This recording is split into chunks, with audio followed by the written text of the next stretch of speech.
રાજકોટમાં આરોગ્ય વિભાગ દ્વારા દરોડા પાડવામાં આવ્યા છે। શહેરની ખ્યાતનામ હોટલમાંથી નમૂના પણ લેવામાં આવ્યા છે, સાથે જ ખાદ્ય સામગ્રીના નમૂના લેવામાં આવ્યા છે। હોટલ સિલ્વર પેલેસમાંથી વેજ કઢાઈનું સેમ્પલ લેવામાં આવ્યું છે, તો સાથે જ હોટલ ઇમ્પિરિયલ પેલેસમાંથી પનીર લબાબદારનું પણ સેમ્પલ લેવામાં આવ્યું છે। હોટલ લોર્ડ્સમાંથી દાલ ફ્રાયનું સેમ્પલ લેવામાં આવ્યું છે।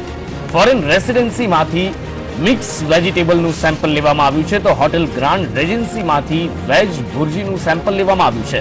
ધ ગ્રાન્ડ ઠાકરમાંથી બટેકાના શાકનું સેમ્પલ લેવામાં આવ્યું છે, તો ફોર્ચ્યુનમાંથી પનીર મખનીનું સેમ્પલ લેવામાં આવ્યું છે। આ તમામ સેમ્પલને પરીક્ષણ અર્થે વડોદરા મોકલવામાં આવ્યા છે।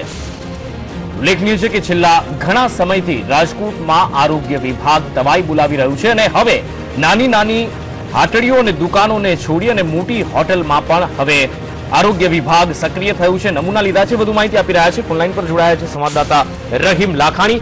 રહીમ, છેલ્લા ઘણા સમયથી રાજકોટનું આરોગ્ય વિભાગ સક્રિય છે અને હવે મોટી મોટી હોટલો જે છે તેમાંથી પણ નમૂના લેવામાં આવ્યા છે। વધુ વિગતો જણાવશો આ બાબતે? જેનું જે રીતના વાત કરવામાં તો રાજકોટ આરોગ્ય વિભાગ દ્વારા એક બાદ એક કાર્યવાહી કરવામાં આવે છે। જે રીતના રાજકોટ વાસીઓને આરોગ્યની ચિંતા કરતું હોય છે તે રીતના પોતે કામગીરી કરતું છે। અત્યારે અત્યાર સુધી નાના નાના ધંધાર્થીઓને ત્યાંથી સેમ્પલ લઈને તેમની સામે કાર્યવાહી કરવામાં આવી છે, પરંતુ છેલ્લા બે દિવસથી નામાંકિત હોટલોમાં એક બાદ એક નમૂના લેવામાં આવી રહ્યા છે। તો ખાસ કરીને જે નામાંકિત હોટલ છે 8 જેટલી હોટલોમાંથી હાલ તેમના ખાદ્ય પદાર્થની સામગ્રીનો સેમ્પલ લેવામાં છે। તમામ સ્થળોએથી સેમ્પલ લઈ હાલ તમામ સેમ્પલને વડોદરા મોકલવામાં આવશે પરીક્ષણ અર્થે। જો નમૂના ફેલ થશે તો તેમની સામે કાયદેસરની કાર્યવાહી કરવામાં આવશે। જો સેમ્પલ ફેલ થાય તો 5 લાખ રૂપિયા સુધીનો દંડ અને કોર્ટ કાર્યવાહી સુધીની કાર્યવાહી કરવાનું આરોગ્ય અધિકારીએ ઉલ્લેખ કરવામાં આવ્યો છે। જી રહીમ, આ સમગ્ર માહિતી બદલ આપનો આભાર।